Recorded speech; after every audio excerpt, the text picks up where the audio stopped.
buzz car is a system where people can share the car that they have at their home with other people in the neighborhood if they want to. So obviously the benefit of that is there's a number of benefits. First off, the person who owns the car, other people could use the car and contribute to the expense of a car, because cars are very expensive. And so the owner might choose to own a nicer car than they might own otherwise. For other people around this car, they don't have to own a car. So maybe they use public transit or a bicycle or walking to get for where they need to go most of the time. But on the weekends, they want to go hike, or they want to go visit a family in another city. They can use the buzz car, which would be a neighbor's car, to go do that. Car rental, normally you go to a central location and you rent a car for a day or maybe a week. Car sharing, you reserve the car on the internet, and the cars are located all around you.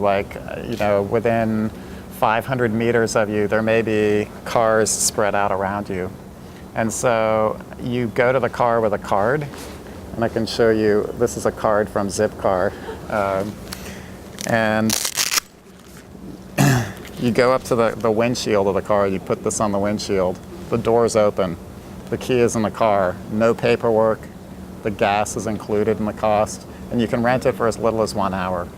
So you can go shopping, come back, and at the end of the month you get a bill, like a phone bill, for what you used.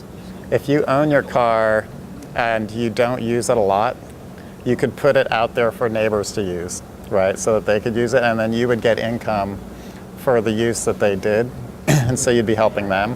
From the user standpoint, if you're going to join, instead of owning one car, like perhaps you have a Kia Soul that you bought, you have a range of 100 different cars. So you could take a Mercedes one day, a truck the next day. It's all different kinds of cars, and that's very nice. And I think if you have a lot of money, you wouldn't want to let other people share your car. I think from letting other people share your car, you would only do that if you were kind of community-minded and you wanted to maybe have a better car than you would have otherwise, because you would be making money on that car.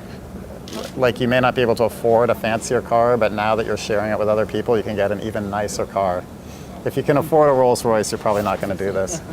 I think there's a couple things. I mean, I think just logistically, it's very important to think about insurance, and that it's legally possible to insure a car that's shared, because if there's an accident, you want to make sure that everybody is taken care of.